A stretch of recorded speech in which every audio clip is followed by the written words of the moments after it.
One video a successful channel does not make. And so I find myself here again with you. Hey folks, my name is Bryce, otherwise known as Orthicon, and today I am chatting with you guys about my home listening setup.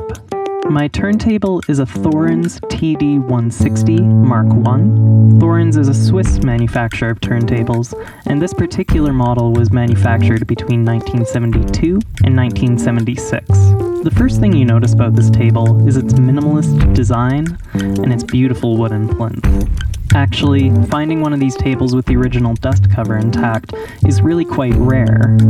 Unfortunately, the design of the dust cover, simply being held in by pins and washers, means that the parts get lost very easily.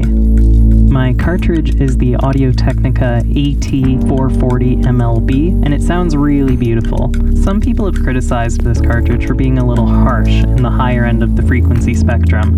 In my personal experience, I've actually had great success with this particular cartridge, mainly due to the warm nature of my setup. Celebration with the guys I sacrifice, never knew we'd gonna not see.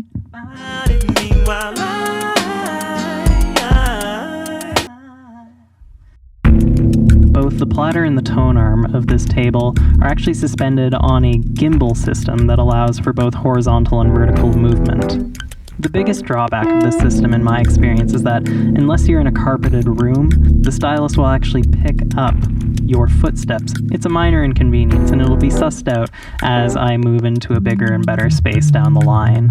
The Thorens TD160 is regarded as a tinkerer's turntable, mythologically able to emulate the sound of higher-end turntables through tweaks and mods.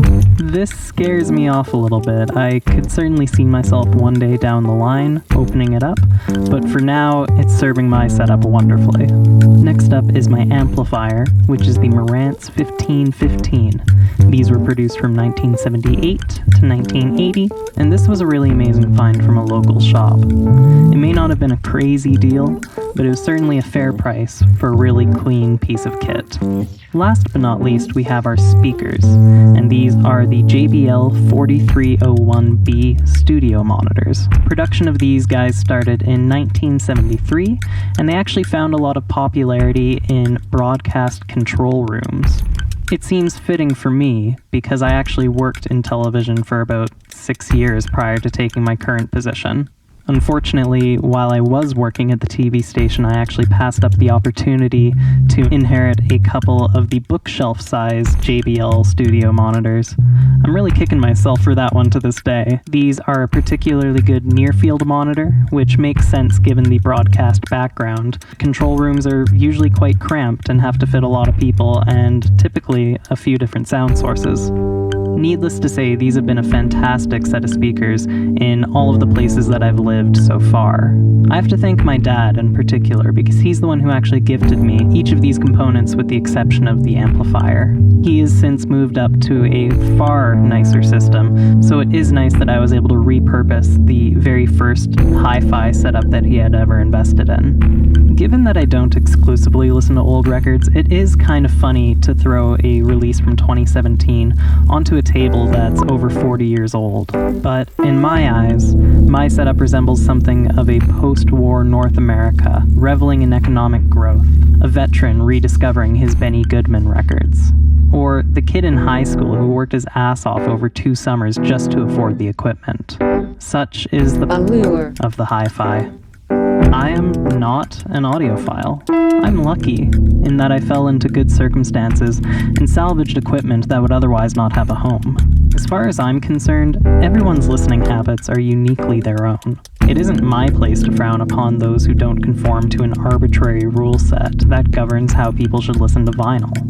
I'm talking to you over there spinning your garage store clunker. Same with you teenagers cruising on your Crosleys, dreaming of your favorite bands. Like music in general, listening habits are subjective, so don't let anyone tell you how or how not to enjoy the records you bought in the space where you are most comfortable. with the people or the things that you love. Thanks so much for watching my latest video, and if you haven't seen it already, be sure to check out my vinyl tag that I released last week. My name is Bryce, otherwise known as Orthicon, and I hope you guys have a fantastic week.